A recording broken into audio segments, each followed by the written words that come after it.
Call this public meeting of the Eagle Mountain Saginaw Independent School District to order. Let the record show that a quorum of board members is present and this meeting has been posted in accordance with the Texas Open Meetings Act, Texas Government Code, Chapter 551.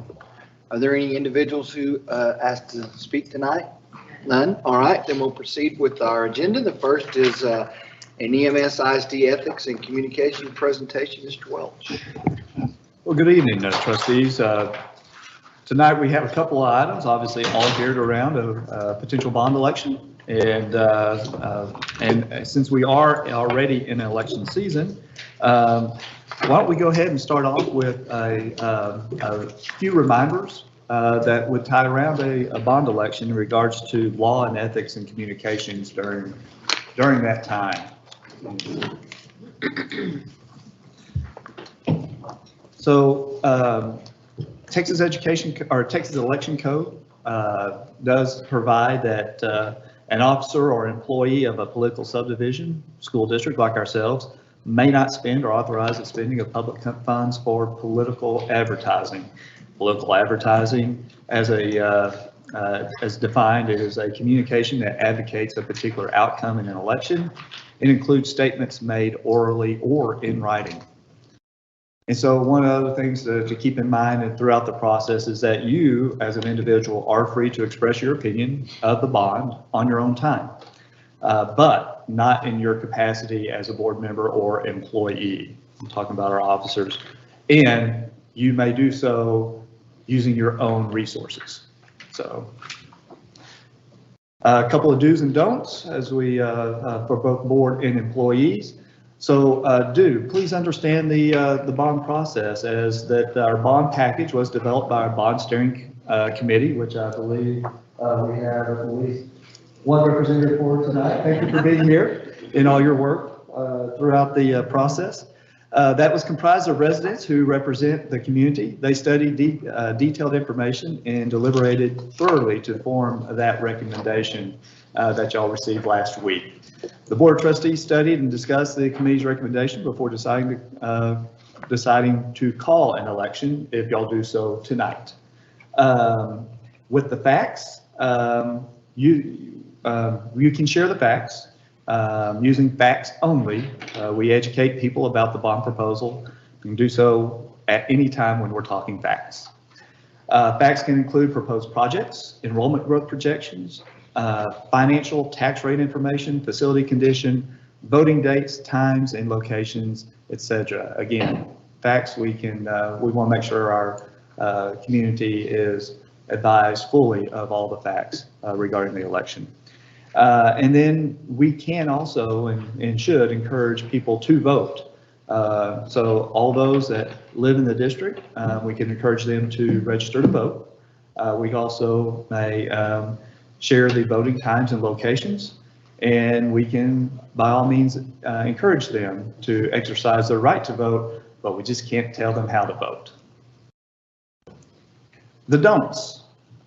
We can advocate at district functions during work hours. So as a board member, you can participate in political advocacy as long as you are not serving in your official capacity as a board member.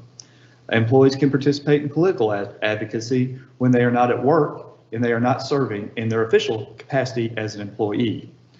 Don't spend school district money for political advertising. So again, political advertising is that communication that advocates for a particular outcome of an election, either encouraging support or opposition.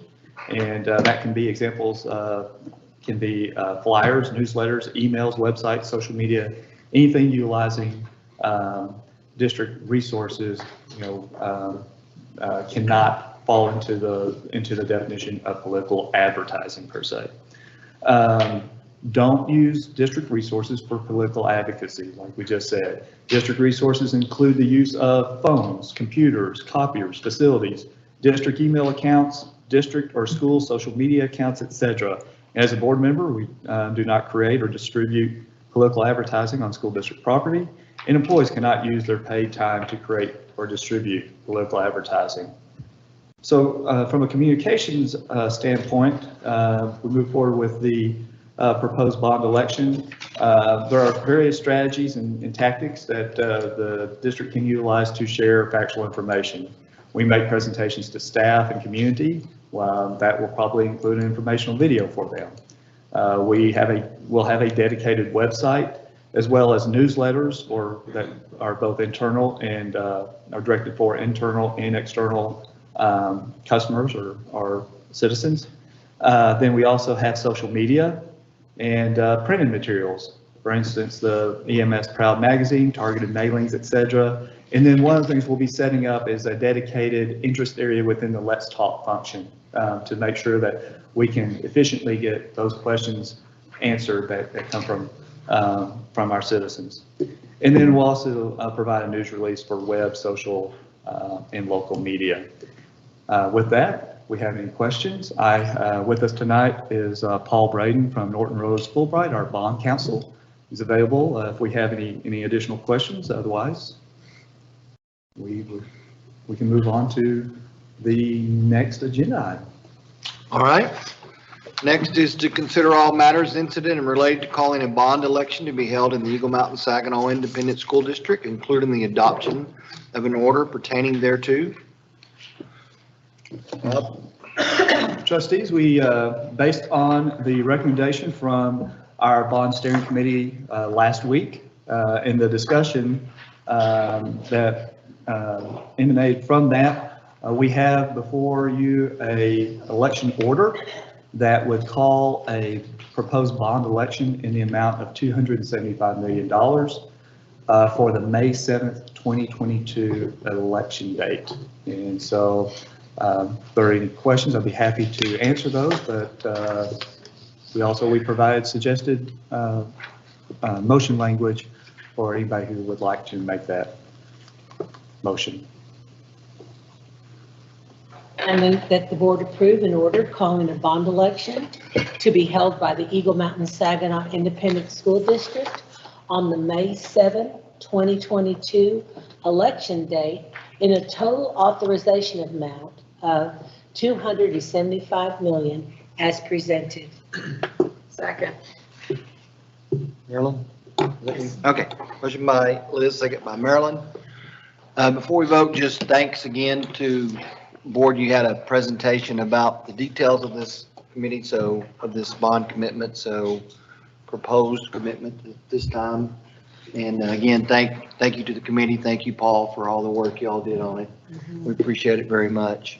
Does anybody have a question or comment about the motion? All right, the motion was by Liz and second by Marilyn. All in favor, please raise your hand. Any opposed? And there are none. Motion carries 7-0.